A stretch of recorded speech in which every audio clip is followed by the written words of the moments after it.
Les amitiés qui durent toute une vie sont très rares. La plupart du temps, notre cercle d'amis va changer au cours des saisons de notre vie. Chaque étape pose ses défis et apporte ses bénédictions. Et il en va de même avec nos amitiés.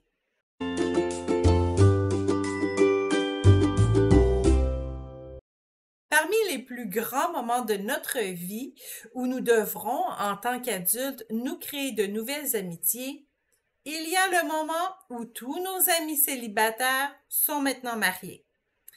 Ce n'est pas qu'ils ne veulent plus nous voir, mais ils ont d'autres défis qui demandent leur attention et ont moins de temps pour nous. Il ne faut pas les effacer de notre carnet d'adresses le jour de leur mariage, mais nous devons rester réalistes et accepter qu'ils aient moins de temps pour nous et qu'il vaut mieux pour nous de trouver d'autres amis. Un divorce, malheureusement, peut aussi nous forcer à se faire de nouvelles amitiés. Car dans un mariage, nous développons souvent des amitiés communes et il peut devenir inconfortable de côtoyer des personnes qui ont encore des liens forts avec notre ex. Un grand déménagement peut aussi être un autre chapitre dans notre vie qui nous force à rebâtir nos amitiés. Tout comme un changement d'église, si tous nos amis étaient à l'autre église. Ou ça peut être aussi le commencement de notre relation avec Dieu. Tout ça peut nous amener à devoir refaire notre cercle d'amis.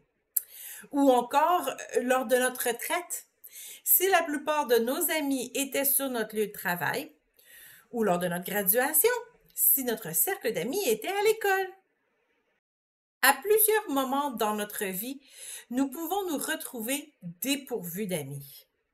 Et parfois, la tâche de se chercher des amis semble pénible. Avons-nous vraiment besoin d'amis? Le livre des Proverbes, qui est une collection de paroles de sagesse, parle abondamment des amitiés, les bonnes et les mauvaises. Il semblerait qu'à l'époque où la Bible a été écrite, même si les familles étaient nombreuses, les amitiés avaient quand même la cote. Nous pouvons bien sûr penser à l'amitié profonde entre David et Jonathan, mais aussi aux amis de Job, qui, malgré leurs conseils discutables, étaient tout de même les seuls à rester auprès de lui pendant son malheur.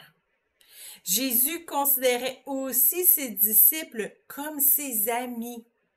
Je ne vous appelle plus serviteur, parce que le serviteur ne sait pas ce que fait son maître, mais je vous ai appelé ami, parce que je vous ai fait connaître tout ce que j'ai appris de mon Père. Jean 15:15. Si notre Sauveur et Seigneur avait des amis, nous aussi nous gagnons à en avoir pour toutes sortes de raisons. C'est surtout un exercice essentiel à faire pour les célibataires. Non seulement pour briser la solitude, mais surtout parce que notre futur partenaire doit être notre meilleur ami. Trop de célibataires cherchent un ou une partenaire, quelqu'un à épouser, au lieu de tout simplement se chercher un ou une amie. Ils veulent une partenaire pour ne plus se sentir seuls. Ah, ce n'est pas une relation amoureuse qui vient répondre à ce besoin, c'est une amitié. Évidemment, si nous développons une amitié avec une personne du sexe opposé, cela peut mener à un attachement plus profond qu'une simple amitié. Mais il ne faut pas se concentrer seulement sur l'aspect amoureux. Il faut apprendre à développer de bonnes amitiés, et ça partout autour de nous. Pour se créer de nouvelles amitiés, il faut sortir de chez soi. Les amitiés des réseaux sociaux ne sont pas réelles, elles sont virtuelles. Nous pouvons briser la glace en faisant des rencontres en ligne, mais les vraies relations se développent seulement dans le vrai monde. Alors, comment faire pour se faire des amis? Commencez tout simplement par parler à plus de gens. Préparez-vous des sujets de conversation, posez des questions, écrasez votre timidité.